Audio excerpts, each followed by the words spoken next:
एक सीरीज को शुरू करे हुए काफ़ी टाइम हो गया है और आज उसको हम क्लोज करेंगे। और आप जानते हो सीरीज का जो टाइटल है वो यही है, द चर्च, यानी कि कलीसिया, प्रभु यीशु मसीह की कलीसिया।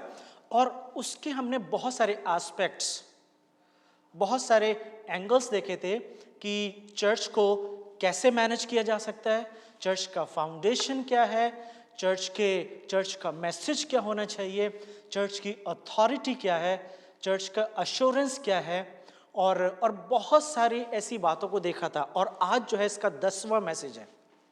ये सीरीज का जो पहला सरमन था वो था कोइनोनिया, यानी कि फेलोशिप।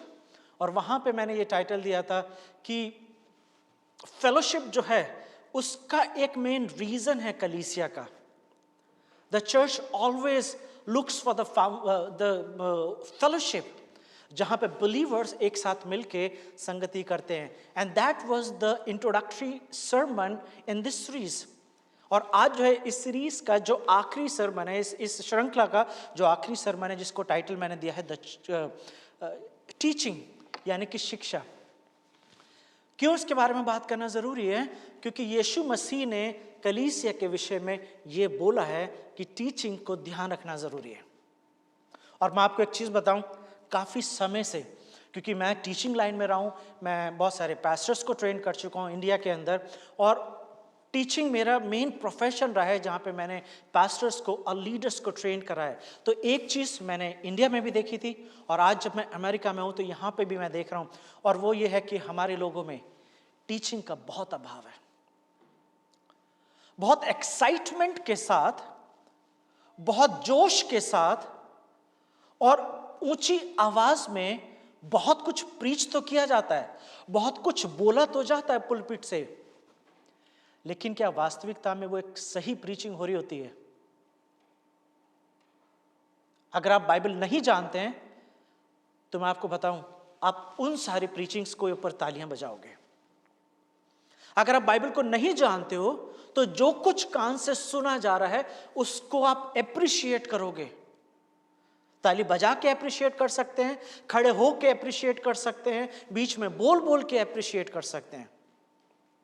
आज ही सुबह मैं एक अमेरिकन चर्च में, एक इंग्लिश चर्च में मैं प्रीच कर रहा था, और प्रीचिंग के बाद मैं जब लोगों से मिला तो वो सारे अमेरिकन थे, और उन सब ने मुझे एक चीज़ बोली कि इस तरीके की टीचिंग को हमने कभी भी अंडरस्टैंड नहीं करा, और उन्होंने इस बात को कन्फेस करा। उन्होंने बोला रीज़न ये है कि हम बाइबल को सही तरीके से पढ़ते नहीं हैं।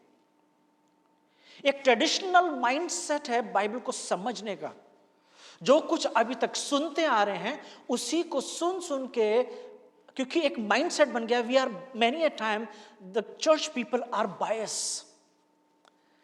दे think that whatever they hear it's good, but they don't open the Bible. और आज जब सुबह में मॉर्निंग की सर्विस में मैं प्रीच कर रहा था और मैंने बाइबल से ही दिखा रहा था, and they were shocked, they said हमने कभी इस चीज को पहले नोटिस क्यों नहीं करा? What was the reason that we were missing this thing? और तब मैंने एक ही चीज बोली, मैंने कहा रीजन ये है कि हमारा जो ट्रेडिशन है, जिस तरीके से हम कई सालों से प्रीचिंग को सुनते हुए आ रहे हैं, सर्मन्स को सुनते हुए आ रहे हैं, तो हम सिर्फ उसी पैटर्न को, उसी बात को सीखना और समझना चाहते हैं, but we don't check the Bible कि बाइबल क्या बोलती है। और आज की जो वर्ड्स है वो है मत्ती उसका 28 और उसकी 20वीं आयत। Moses, can you reduce little volume? थोड़ा सा कम कर दो वॉल्यूम को। यस। तो आज की जो वर्स है वो है मत्ती की किताब और उसका 28वां अध्याय और उसकी 20वीं आयत। यहां पे इस प्रकार लिखा हुआ है, इसलिए तुम जाकर सब जातियों के लोगों को चेला बनाओ और उन्हें पिता और पुत्र और पवित्र आत्मा के नाम से बपतिस्मा दो, और उन्हें सब बातें जो मैंने तुम्हें आज्ञा दी है मानना सिखाओ। इस लाइन को आप अंडरलाइन कर सकते हो, सब बातें जो मैंने तुम्हें आज्ञा दी हैं मानना सिखाओ, और देखो मैं जगत के अंत तक सदैव तुम्हारे साथ होऊंगा। फोकस जो पिछले काफी समय से हम बात करें, फोकस जो है वो डिसाइपलशिप है। The main focus of Jesus commandment in this great commission is the discipleship.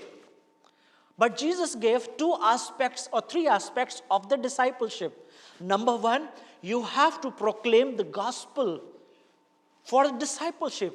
Number two, you have to give baptism for discipleship. And number three, you have to teach. अगर आप ध्यान से देखोगे तो यीशु मसीह को जब वो अपनी अर्थली मिनिस्ट्री कर रहे हैं तो उनको बहुत सारे टाइटल्स दिए गए हैं. ही इज कॉल्ड जीसस यानी कि Yeshu. He is called the lord यानी कि प्रभु. यीशु जो है वो कम से कम 600 बार जो है मत्ती, मरकुस, लूका, यूहन्ना और दूसरे नए नियम की किताबों में आया है. और लॉर्ड यानी कि प्रभु वो कम से कम 180 या उससे ज्यादा बार आया है.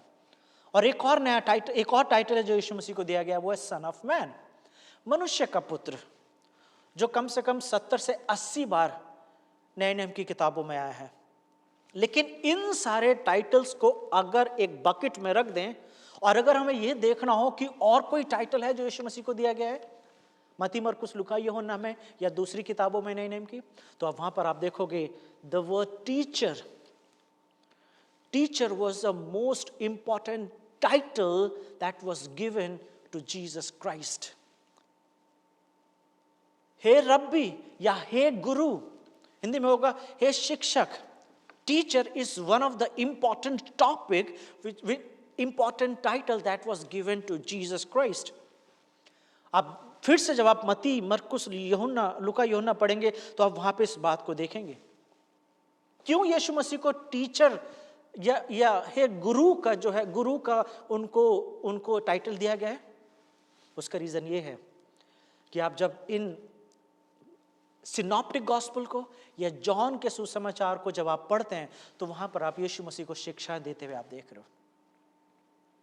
Teaching was one of the vital organ, one of the vital part of Jesus ministry. Yeshu Masih ने चंगाइयां करी, यस चंगाइयां करी है. दुष्ट आत्माओं को निकाला है, हाँ निकाला है. लेकिन इन सब के अलावा यीशु मसीह ने जो सबसे ज्यादा करा है, आपको बताऊं, यीशु मसीह ने इतनी दुष्ट आत्माएं नहीं निकाली हैं जितना उन्होंने टीचिंग दी है. यीशु मसीह ने उतनी हीलिंग नहीं करी है जितनी यीशु मसीह ने टीचिंग दी है. So teaching was the one of the prime focus of Jesus ministry. वो शिक्षा देते थे. आपके सामने मैं बहुत सारी वर्सेस को पढ़ूंगा और कुछ वर्सेस को आप अंडरलाइन कर सकते हैं, आप अपने लिए रख सकते हैं. जैसे कि मत्ती 5 बहुत फेमस सेक्शन है. वहां पर ऐसा लिखा हुआ है कि वो उस भीड़ को देखकर पहाड़ पर चढ़ गया और जब उसके चेले उसके पास आए तो वो उन्हें अपना मुंह खोलकर उपदेश देने लगा. He opened his mouth and taught them. उनको शिक्षा देने लगा. और चैप्टर 7 की 28 और 29 वर्ष देखें इसी बीएटिट्यूड की पहाड़ी उपदेश जहां पे खत्म हो रहा है 7वें चैप्टर में, तो वहां पर ऐसा लिखा हुआ था, people were amazed, they were astonished at his teaching. उसकी शिक्षा को लेके सभी लोग चकित हो गए कि ये कैसी शिक्षाएं देता था. लूका 19 के 47 में लिखा हुआ है, look 19 and verse 27, he was teaching daily in the temple. और वो प्रतिदिन मंदिर में उपदेश करता था और महायाजक और शास्त्री और लोगों के रईस उसे नाश करने का अवसर ढूंढते थे. Jesus was never stopping from the teaching. Jesus taught in synagogues, आराधनालय में यीशु मसीह ने शिक्षाएं दी है. टेंपल कोर्ट के अंदर, कोर्ट का वो जो आंगन हुआ करता था वहां पर यीशु मसीह शिक्षा दे रहे हैं. He taught in the house, लोगों के घर में जाके शिक्षा दे रहे हैं. He taught in their towns and villages. Yeshu Masih उनकी सभाओं में, उनके गांव में, उनके कस्बों में जाके शिक्षा दे रहे हैं. He even on the mountain side, पहाड़ पर चढ़कर यीशु मसीह शिक्षा दे रहे हैं. लेक साइड में, नदी के किनारे, गलील के सागर के किनारे खड़े होकर शिक्षा दे रहे हैं. बोट के अंदर खड़े होकर शिक्षा दे रहे हैं. Jesus was teaching them even in their streets. उनकी गलियों में जाकर शिक्षा दे रहे हैं. And he was always recognized as a teacher. क्योंकि यीशु मसीह ये जानते हैं कि टीचिंग बहुत इंपॉर्टेंट है. क्यों टीचिंग इंपॉर्टेंट है, कभी आपने सोचा है? Why teaching is so important? अगर आप होजाया की बुक पढ़ेंगे, book of Hosea, book of Hosea chapter 4 and verse 6, Hosea की किताब उसका 4था अध्याय और 6ठी वर्ष, वहां पे ऐसे लिखा हुआ है, मेरे ज्ञान के ना होने से मेरी प्रजा नाश हो जाती है. Because of lack of knowledge, my people perish. The lack of knowledge, because of lack of knowledge, my people perish. बिना ज्ञान के मेरी प्रजा नाश हो गई है और तूने मेरे ज्ञान को तुच्छ जाना है. You never understood my teaching. पुराने नियम के अंदर हम इस बात को देखते हैं कि यीशु मसीह जो है भविष्यद्वक्ताओं के द्वारा, प्रॉफिट्स के थ्रू शिक्षाएं देते रहे. और वहां पे लोग जो थे, हमेशा लोगों का रिस्पॉन्स यही था कि लोग रिजेक्ट कर देते थे या लोग एक्सेप्ट करते थे. But majority we can see the people were rejecting the teachings of the prophets. And what Jesus is doing when he started his Galilee ministry, he started teaching and proclaiming the message of the kingdom of God. जैसे ही यीशु मसीह ने अपनी ministry शुरू करी है तो परमेश्वर के राज्य की उन्होंने बात करना शुरू करा है. फिर से मैं आपको बताना चाहता हूं कि यीशु मसीह जब अपने ग्रेट कमीशन के ऊपर, जहां की जो हमारी आज मेन वर्ड्स है, मैथ्यू 28 और verse 20, the main focus is not teaching, the main focus is discipleship. जो मेन शिक्षा है वो डिसाइपलशिप के बारे में की जा रही है और डिसाइपलशिप के लिए टीचिंग जरूरी है. Jesus is saying how you will make the disciples by teaching them. How we are going to achieve the target of the discipleship. चेलाकरण या चेले बनाने की क्रिया को कैसे आप करोगे? शिक्षा देने के द्वारा. So Jesus is saying the teaching is the main business of the disciples. It's an essential part of disciples teaching. यीशु मसीह को हम शिक्षा देते हुए ही आ रहे हैं और इसलिए ग्रेट कमीशन में यीशु मसीह ने बोला है कि शिक्षा को देना जरूरी है. क्या आपके चर्च में टीचिंग दी जाती है क्या? टीचिंग का मतलब यह होता है जहां पर बाइबल को खोल के समझाया जाता है. अगर आप बाइबल को नहीं समझेंगे तो आप कभी भी बाइबल के परमेश्वर को नहीं समझेंगे. There are so many people in Christian community that they say that they believe in Jesus, but in reality they don't read Bible. यीशु मसीह को जानने का, यीशु मसीह को मानने का तो दावा करते हैं, लेकिन बाइबल नहीं पढ़ते हैं. और अगर पढ़ते हैं तो समझते नहीं हैं.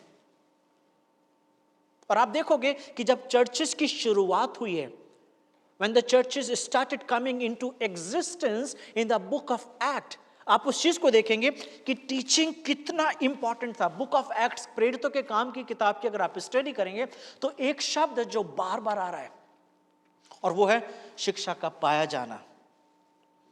They were more focused on the teaching from one another. पहली कलीसिया जो शुरू हुई है बुक पेंटिकॉस्ट के दिन, प्रेरितों का काम, उसका दूसरा अध्याय और उसकी 42वीं book of Acts chapter 2 and verse 42, वहां पे ऐसे लिखा हुआ है, and they devoted themselves to the apostles teaching and fellowship. वो चेलों से शिक्षा पाने और संगति करने में लौलीन हो गए. कौन? वो जो कलीसिया के पहले बिलीवर्स थे. They were putting more time for teaching. वो शिक्षा के लिए ज्यादा समय देने लगे. क्या आपके मन में टीचिंग को लेके कभी सवाल आता है? कभी आपने सोचा है क्यों पहली शताब्दी के लोग टीचिंग के ऊपर इतना जोर दे रहे थे? क्यों पौलुस जो है अपनी 12-13 लेटर्स लिखे हैं उसने? क्यों पत्रस लेटर लिख रहा है? क्यों यूहन्ना लेटर लिख रहा है? क्यों लूका अपनी 2-2 किताबों को लिख रहा है? क्या रीजन है? याकूब क्यों लिख रहा है? उन सब का रीजन यही है, सही शिक्षा को देना और शिक्षा के ऊपर जोर देना. प्रेरितों के काम 5 और 21 के अध्याय में लिखा हुआ है, and when they heard this they entered the temple and daybreak and they began to teach. चेले जो थे दिन होने का इंतजार कर रहे हैं और जैसे दिन शुरू होता था वो उन जगहों पे चले जाते थे जहां पे लोग मिले और वहां पे उन्हें टीचिंग देना शुरू कर देते थे. They are teaching people in their homes, in their streets, even in the temple and wherever they find people, even in the market place. सब जगहों पे टीचिंग दे रहे हैं. मंदिरों में जैसे मैंने बोला है टीचिंग दे रहे हैं. बरनबास जब पौलुस को ढूंढने गया और जब पौलुस उसे मिल गया अंताकिया में, तो वो उसे लेके अंताकिया लेकर आया. प्रेरितों के काम उसका 11 और उसकी 26. और वहां पे लिखा हुआ है वो पूरे 1 साल चर्च के लोगों से मिलते रहे और उन्हें शिक्षा देते रहे, और अंताकिया में पहली बार लोग क्रिश्चियन कहलाए। Teaching is important. That is why God is saying in the book of Hosea, because the lack of knowledge, my people perish. ज्ञान के अभाव की वजह से मेरी कलीसिया तितर बितर हो रही है, मेरे लोग, मेरी प्रजा तितर बितर हो रही है। पौलुस और बरनबास लगातार अंताकिया की कलीसिया में और दूसरी जगहों पर शिक्षा दे रहे हैं, और वहां पर रुकते थे कई साल शिक्षा देने के लिए। जिन चर्चेस से मैं आता हूं, इंडिया से, दिल्ली से, वहां पर हमारा वीकली बाइबल स्टडी होती थी, जहां पे प्रॉपर सॉलिड टीचिंग दी जाती थी, जहां पे प्रॉपर मीट खिलाया जाता था टीचिंग का। मेरी अपनी लाइफ में मैंने जो भी कुछ सीखा है वो बाइबल स्टडी से सीखा है, जहां पर एक प्रॉपर तरीके से टीचिंग होती थी। और उस समय में वो जितने भी मेरी ट्रेडिशनल माइंडसेट था, ट्रेडिशनल थिंकिंग थी, वो सब खत्म होती चली गई। क्यों? क्योंकि हमने बाइबल को सही से पढ़ना शुरू करा है। अगर आप बाइबल को नहीं जानते हैं तो आप कैसे ऐसा दावा कर सकते हैं कि आप बाइबल के परमेश्वर को जानते हैं? इसलिए कलीसियाओं में बड़ों का संडे स्कूल होना जरूरी है। बच्चों के संडे स्कूल की बात की जाती है, और संडे स्कूल को लेके भी बहुत सारी प्रॉब्लम्स हैं। अक्सर चर्चिस के अंदर संडे स्कूल इसलिए लगाए जाते हैं ताकि बच्चे बड़े लोगों को डिस्टर्ब ना करें। लेकिन जिन चर्चेस से हम आते हैं वहां पर हमने ये सीखा है कि संडे स्कूल मिनिस्ट्री जो है वो बहुत इंपॉर्टेंट मिनिस्ट्री है। और संडे स्कूल सिर्फ बच्चों का नहीं, बड़ों का भी होना चाहिए। और अब जिस चर्च में हम जा रहे हैं, जिस चर्च को हम अटेंड करते हैं, वहां पे मॉर्निंग में पहले बड़ों का संडे स्कूल होता है, जहां पर एक बड़े लोगों की बातें सिखाई जाती हैं और बातचीत की जाती हैं। पौलुस, सिलास और बरनबास की अगर आप बात करेंगे, वो कलीसियाओं में कहीं कहीं महीने, कहीं कहीं साल रुक रहे हैं ताकि वहां पर हम ताकि वो सिखा सके। प्रेरितों का काम 15 देख सकते हो, प्रेरितों का काम 18 देख सकते हो, जहां पे पौलुस 1 साल रहा, 1 साल और 6 महीने में रहा, और वहां पे वो शिक्षाएं देता रहा, और शिक्षाओं के द्वारा कलीसिया मजबूत हो रही थी। It is not the gathering, it is not the more people that makes the church firm. It is the teaching that makes church firm. कलीसिया को कोई चीज मजबूत करती है तो वो बाइबल की शिक्षाएं होती हैं।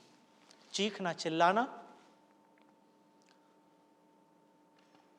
और दूसरी बातों को करने से कलीसियाएं मजबूत नहीं होती हैं, लेकिन हाँ, सुनने में बड़े अच्छे लगते हैं।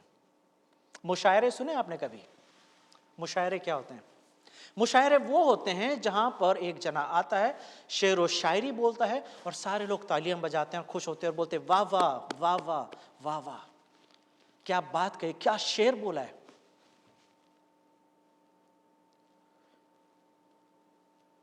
कलीसियां जो है वो मुशायरे नहीं है जहां पे आप लोगों को इंप्रेस करें। कलीसिया वो है जहां पर शिक्षा देने की जरूरत है। और याद रखिए, याकूब उसका 5वां अध्याय, book of James chapter 3, book of Yakub उसका 3रा अध्याय, बुक ऑफ जेम्स चैप्टर 3, वहां पर ऐसा लिखा हुआ है कि न्याय जो है सबसे पहले शिक्षकों से शुरू होगा। The teachers and the pastors and the elders, the people who are in the business of teaching, or the people who come on the pulpit Sunday after Sunday or maybe preaches occasionally, they would be judged first. याकूब यही तो बोल रहा है ना कि जो लोग शिक्षाओं को देते हैं वो सबसे पहले जज किए जाएंगे कि वो बाइबल की शिक्षा देते थे या लोगों को इंप्रेस करते थे। आपको मैं एक चीज बताऊं, आजकल प्रीचिंग जो है बहुत सिंपल हो गई है। प्रीचिंग का मतलब आजकल ये रह गया है कि लोगों को कुछ ऐसी बात बताओ जो उन्होंने पहले कभी नहीं सुनी है। That becomes the preaching in today's context. लोगों को किसी तरीके से आप चौंका दीजिए अपनी बातों से, या किसी तरीके से लोगों को कोई ऐसी बात बोले जो उन्होंने पहले कभी नहीं सुनी है, and that becomes the good teaching. But that is not the teaching, that is not the preaching. अगर आपकी टीचिंग लोगों को कन्विक्ट नहीं कर रही है, अगर आपके द्वारा लोग अपने घुटनों पर नहीं आ रहे हैं, तो आपको ये सोचने की जरूरत है कि आप क्या करते हैं संडे को। यीशु मसीह ने टीचिंग के ऊपर जोर दिया है। उन्होंने अपनी मिनिस्ट्री के अंदर सिर्फ टीचिंग ही करी है, और चेलों को भी वो यही आज्ञा दे रहे हैं कि टीचिंग करनी है। और इसलिए प्रेरितों के काम की किताब जो है इस बात को हमें सिखाती है कि पहली शताब्दी की कलीसिया तो जो थी, जो पहले चर्चेस थे, जो पहली कलीसियां थी, उन्होंने यीशु मसीह की इस बात को बहुत गंभीरता से लिया था। They took the Great Commission very seriously and they never stopped learning and teaching. इसलिए अगर टीचिंग वर्ड सबसे ज्यादा कहीं पर आया है तो प्रेरितों के काम की किताब में आया है, because they understood the value of teaching.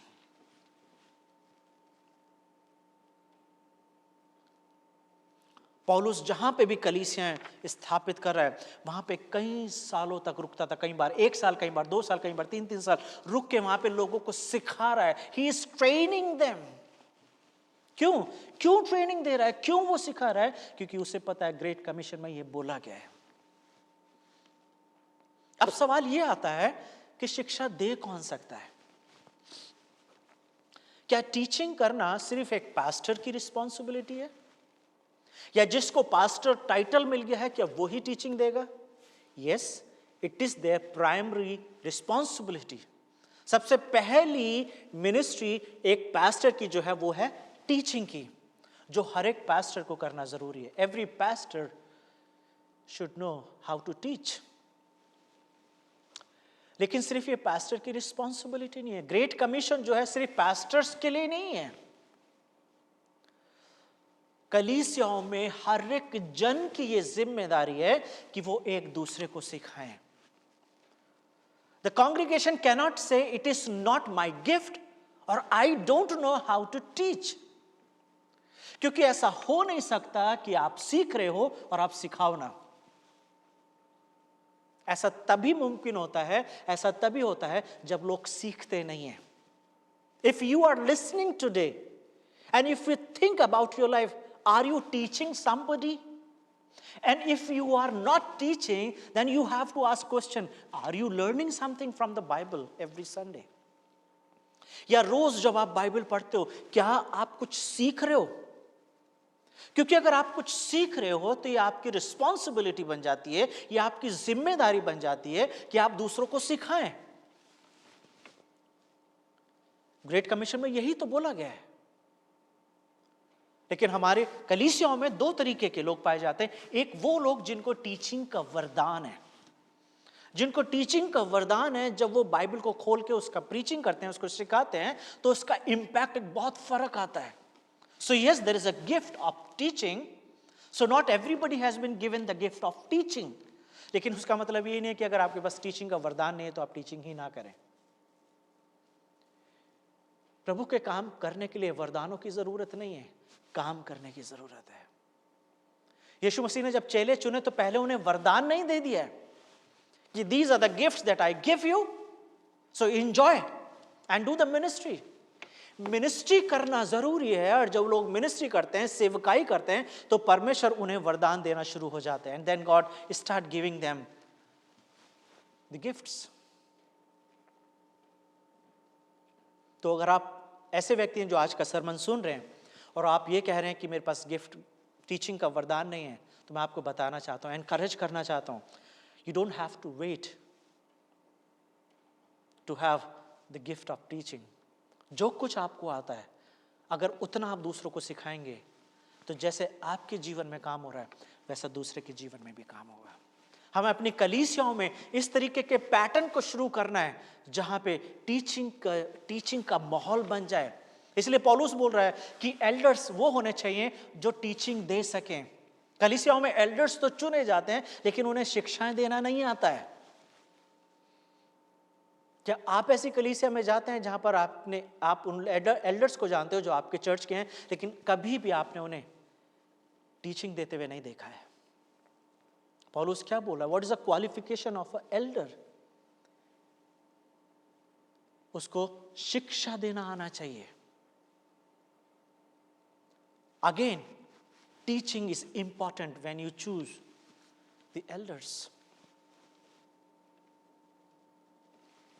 So मैं विश्वास करता हूं कि आपको ये चीज समझ में आ गई है कि टीचिंग के लिए वरदान की जरूरत नहीं है, टीचिंग के लिए विलिंगनेस होने की जरूरत है। ग्रेट कमीशन जो है ये एक एक्सक्यूज नहीं है या एक आइडिया नहीं है कि अगर आप करेंगे तो बहुत अच्छा होगा, लेकिन अगर आप नहीं भी करेंगे तो भी it's okay. It's a order, it's God's order that is been given through Jesus to the church. हम कलीसिया के कॉन्टेक्स्ट की बात कर रहे हैं, और कलीसिया का मतलब यह है हर एक विश्वासी की ये जिम्मेदारी है, ये रिस्पॉन्सिबिलिटी है कि उसे टीचिंग देना जरूरी है। इसलिए छोटे छोटे सेल ग्रुप्स, बाइबल स्टडी होना जरूरी है। अगर आप ऐसे चर्च में जहां पर बाइबल स्टडी नहीं होती है, then you should speak to your pastor and say कि हम बाइबल स्टडी शुरू करना चाहते हैं। जब आप वीकली बाइबल स्टडी के लिए मिलेंगे तब आपकी स्पिरिचुअल ग्रोथ होगी, वरना तो चर्च सिर्फ मुशायरे बन के रह जाएंगे जहां पर कि तालियां बजाई जाएंगी, शोर मचाया जाएगा और सब सुन के चले जाएंगे, लेकिन स्पिरिचुअल मैच्योरिटी नहीं होगी। बाइबल का जानना बहुत जरूरी है। दूसरी चीज अगर आप देखेंगे कि बाइबल के अंदर खासतौर से जब यीशु मसीह टीचिंग की बात कर रहे हैं तो टीचर्स को ठहराया गया है। जैसे मैंने आपको बताया कि एल्डर्स की रिस्पॉन्सिबिलिटी है कि वो उसे टीचिंग करना आना चाहिए। पौलुस कह रहा है, और सिर्फ ये पुरुषों के लिए नहीं है, this is not only for main. पौलुस बोल रहा है यूहन्ना के लेटर में, यूहन्ना बोल रहा है अपने लेटर में, और पौलुस भी बोल रहा है कि जो बुजुर्ग स्त्रियां हैं वो जवान स्त्रियों को सिखाएं। For teaching you don't need the pulpit always. स्त्रियां जो हैं, जो बड़ी हैं, जो मैच्योर हैं, जो समझदार हैं, वो उन लेडीज को, उन लड़कियों को सिखा सकती हैं जो मैच्योर नहीं है, जो उम्र में बड़ी नहीं है। So there is no excuse even for the women. वो ही नहीं कह सकती कि हमारे लिए तो ये बात नहीं बोली जा रही है, ये तो सिर्फ पुरुषों के लिए बोली जा रही है, ये तो आदमियों के लिए बोली जा रही है। नो, बाइबल इस बात को बिल्कुल स्पष्ट करती है कि इवन जो बुजुर्ग स्त्रियां हैं, जो प्राचीन स्त्रियां हैं, जो मैच्योर लेडीज हैं, it is their job to teach the younger women. It is their job. तो टीचिंग जो है एक इंपॉर्टेंट है and there is no excuse. पहला कुरिन्थियों उसके 4:17 में पौलुस बोलता है कि मैं इसीलिए तुम्हारे बीच में तीमुथियुस को भेजता हूं, जो मेरा बेटा है विश्वास में, वो आएगा, और जो वो आएगा तो तुम्हें टीचिंग देगा। लेकिन इसी किताब के चैप्टर 3 के अंदर, 1 कोरिन्थियंस चैप्टर 3, वहां पे पौलुस बोलता है कि तुम अभी तक मैच्योर नहीं हुए हो। किन लोगों को बोल रहा है? उन लोगों को बोल रहा है जो कई सालों से चर्च आ रहे हैं, कई सालों से चर्च आ रहे हैं, लेकिन अभी तक मैच्योर नहीं हुए हैं।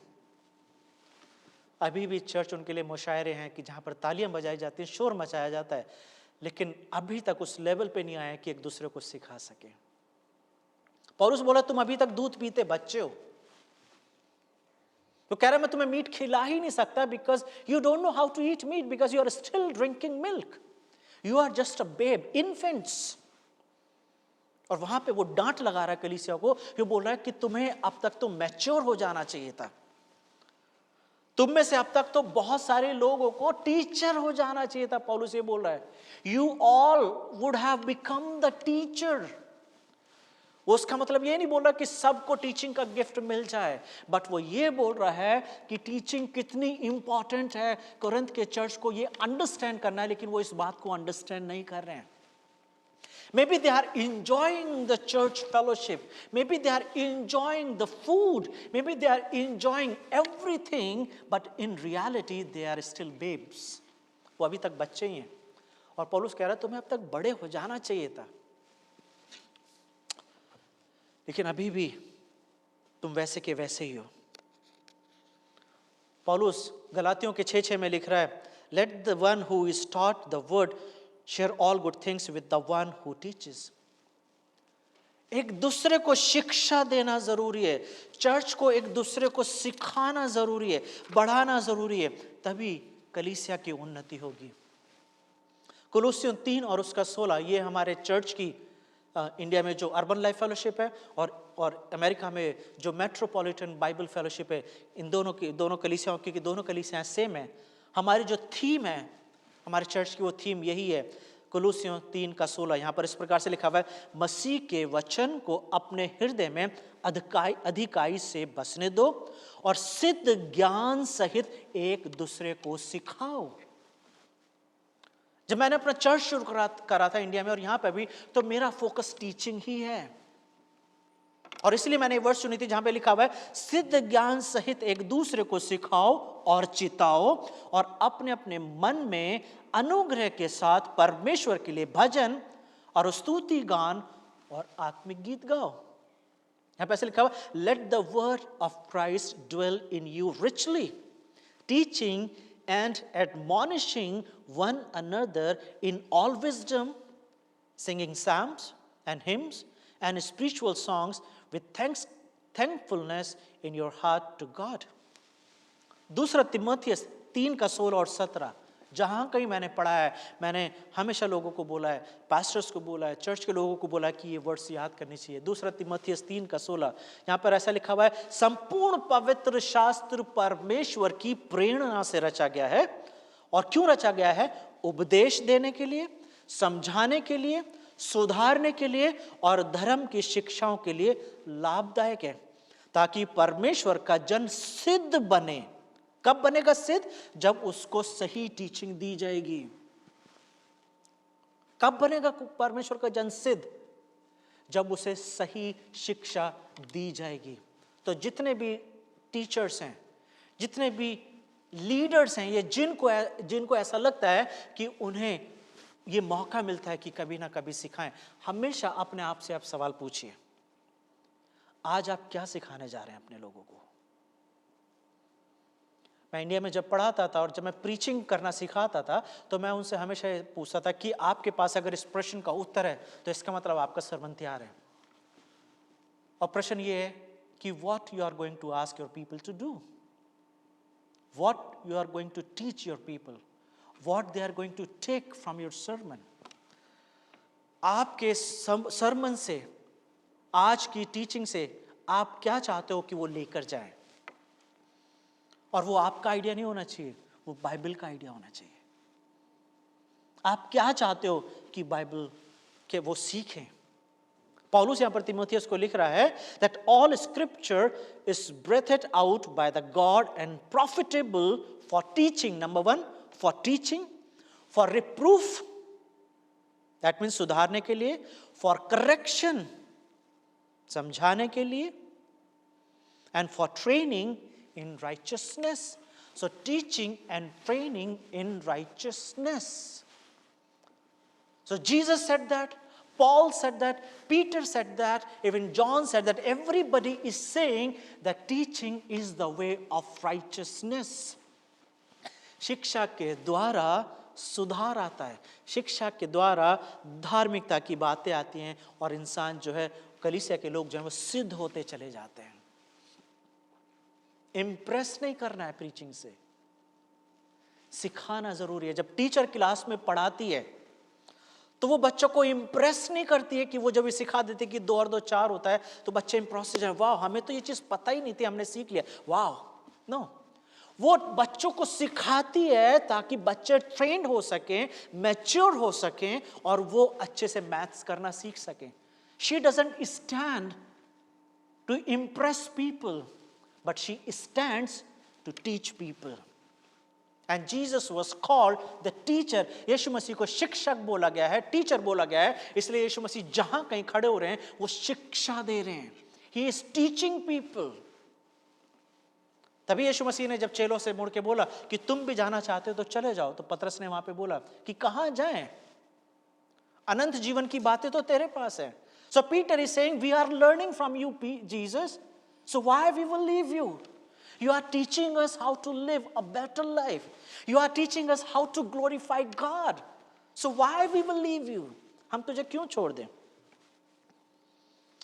इब्रानियों 5:12 जो मैंने भी आपके सामने पढ़ा था, फिर से मैं पढ़ देता हूं। इब्रानियों का लेखक बोल रहा है, समय के विचार से तो तुम्हें गुरु हो जाना चाहिए था, जो बात पौलुस ने कुरिन्थ के लोगों को लिखी है, वो ही इब्रानियों का लेखक अपने लोगों को बोल रहा है कि समय के विचार से तो तुम्हें गुरु हो जाना चाहिए था, तो अभी क्या ये अवश्य है कि कोई तुम्हें परमेश्वर के वचनों की शिक्षा आदि फिर से सिखाए, और ऐसे हो गए हो कि तुम्हें अन्न के बदले अब तक दूध ही चाहिए?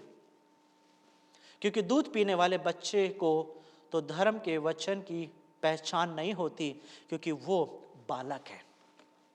For though by this time you ought to be teachers, you need someone to teach you again the basic principles of the oracles of God. You need milk, not solid food. So author says you would have become teacher. कुछ खास लोगों को नहीं बोला जा रहा है, कलीसिया के लोगों को बोला जा रहा है।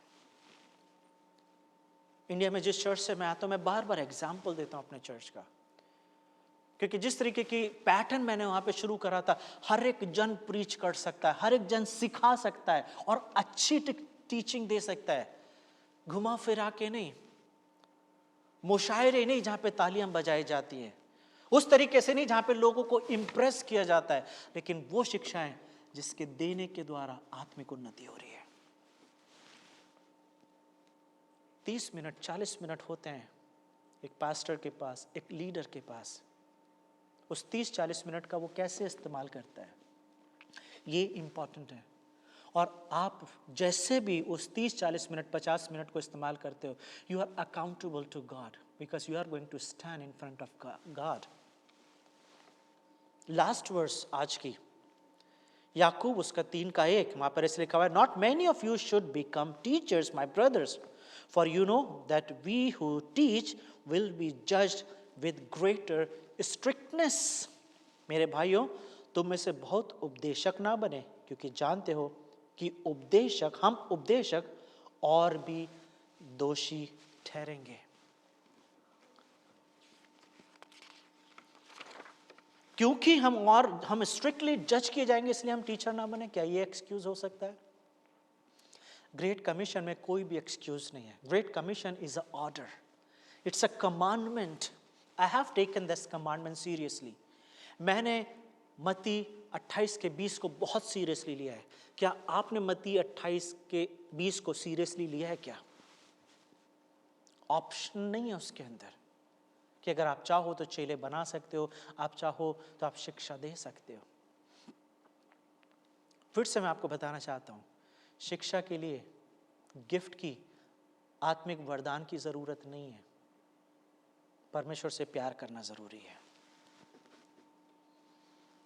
प्रेरितों के काम की किताब काफी, अगर आप उसे पूरा पढ़ेंगे तो आप देखेंगे कि कलीसियाओं ने टीचिंग को कितना इंपॉर्टेंस दी है। प्रीचिंग की बात की ही नहीं जा रही है, टीचिंग की बात की जा रही है। और आज कलीसियाओं में टीचिंग का अभाव है। एक्सपोजिटरी प्रीचिंग, जहां पे बाइबल को ओपन किया जाता है, you unlock the Bible and you teach people the right teaching. Christian education is not an option.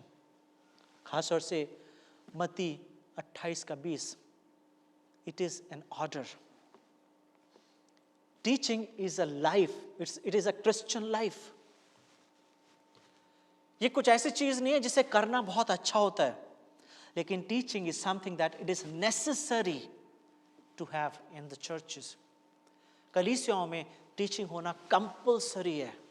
ये होगा तो बहुत अच्छा होगा, ऐसा नहीं है कि अगर आप टीचिंग भी करेंगे तो चर्च में बहुत अच्छा हो जाएगा। बाइबल स्टडी करेंगे, लेडीज बाइबल स्टडी हो रही है, विमेन बाइबल स्टडी हो रही है, मेन बाइबल स्टडी हो रही है, चर्च की बाइबल स्टडी हो रही है। No, it is compulsory to do that.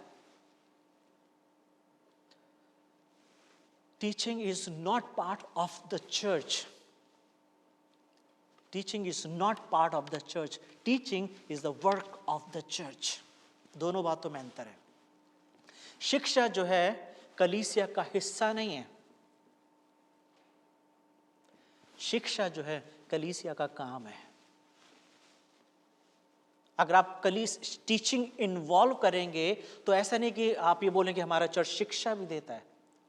If you are going to start teaching in your church, that means you are doing the good thing. That is what it is important. Teaching is the work of church. It is essential. ये एक जरूरी चीज है, it's necessary, और ये हमारे लिए important है करना। याद रखिए कि एक दिन आप और मैं परमेश्वर के सामने खड़े होंगे। इब्रानियों 9:27 वहां पे लिखा हुआ है, हर एक मनुष्य का एक दिन मरना और परमेश्वर के सामने खड़ा होना तय है। तो जब आप और मैं परमेश्वर के सामने खड़े होंगे तो हम क्या बोलेंगे कि परमेश्वर, हम उस चर्च में इतने सालों तक जाते रहे, हमने बहुत कुछ सुना, लेकिन क्या हमने किसी को सिखाया? ये सिर्फ एक पास्टर का काम नहीं है, लेकिन हाँ, ये पास्टर का एक इंपॉर्टेंट काम है जो सिर्फ पुलपिट से नहीं होना चाहिए, लेकिन पुलपिट के बाहर भी जो 6 दिन होते हैं हफ्ते के, उस दिन भी टीचिंग होना है। और 7वें दिन जब पुलपिट पे खड़े होते हैं तो उस दिन भी टीचिंग होनी चाहिए। टीचिंग का मतलब ये होता है जहां पर आत्मिक उन्नति होती है। तो मेरा ये दुआ है कि आप जहां कहीं भी हैं, आप महान आज्ञा को, जो प्रभु यीशु मसीह की महान आज्ञा है, मत्ती उसका 28 और उसकी 19 और 20 की, जाओ सभी जाति के लोगों को चेला बनाओ और पिता पुत्र पवित्र आत्मा के नाम से उन्हें बपतिस्मा दो, और जो बातें तुम्हें मैंने मानना सिखाया उन बातों को उन्हें भी मानना सिखाओ। Take this commandment seriously and you will be blessed. और आज इसी सरमन के साथ मैं इस सीरीज को यहाँ पे ख़त्म करता हूँ, और अगले हफ्ते से कुछ नए टॉपिक्स के साथ हम शुरू करेंगे। तो अगर आपको सरमन आज मिल रहा है, मेरी दुआ है कि आप इसको स्टडी करें, पूरे सीरीज की आप फिर से स्टडी करें, and do something new, do something which you are not doing. Let's pray. प्यारे प्रभु जी, हम आपका धन्यवाद देते हैं कि आज जब हम इस सीरीज को, इस श्रृंखला को प्रभु आज ख़त्म करते हैं, और प्रभु उन बातों को मैं सिखा रहा था जो कलीसिया के लिए ज़रूरी है, वो बातें जो कलीसिया का हिस्सा होना चाहिए, वो बातें जो कलीसिया का काम है, मैंने प्रभु ईमानदारी के साथ उन बातों को आपके लोगों तक पहुंचा दिया है। मैं मेट्रोपॉलिटन बाइबल फेलोशिप की कलीसिया के लिए दुआ करता हूँ प्रभु कि ये लोग जो सुनते हैं प्रभु, ये लोग इनको अपने जीवन का आधार बना लें, ये इनके जीवन का पैटर्न बन जाए प्रभु, ताकि वो शिक्षा देने में लौलीन हो जाए, एक दूसरे को सिखाना शुरू कर दें। अर्बन लाइफ फेलोशिप के लिए दुआ करता हूँ जो इंडिया में है प्रभु, कि वहाँ के लोग और अधिक एक दूसरे को शिक्षा देने में बढ़ सकें। और सिर्फ ये यहाँ के चर्च के लिए नहीं, लेकिन प्रभु हर एक चर्च के लिए जो इंडिया में, पाकिस्तान में, अमेरिका में, यूरोप में और एशिया में कहीं पर भी हैं प्रभु, उन सब के लिए मैं यही दुआ करता हूँ कि कलीसियाओं में एक टीचिंग का पैटर्न शुरू हो जाए, ताकि प्रभु शिक्षाओं के द्वारा लोगों की आत्मिक उन्नति हो सके। मदद करें प्रभु, ताकि लोग इन बातों को सीख के अपने तक ना रखें, बल्कि प्रभु इन बातों को सीखने के द्वारा, सुनने के द्वारा इसके ऊपर काम कर सकें। हर एक सुनने वाले को ब्लेस करें प्रभु, मदद करें ताकि ये सरमन हर एक उसके पास जा सके जिसे प्रभु इसके ऊपर काम करने की ज़रूरत है। यीशु मसीह के नाम से इस दुआ को मांगते हैं, आमीन।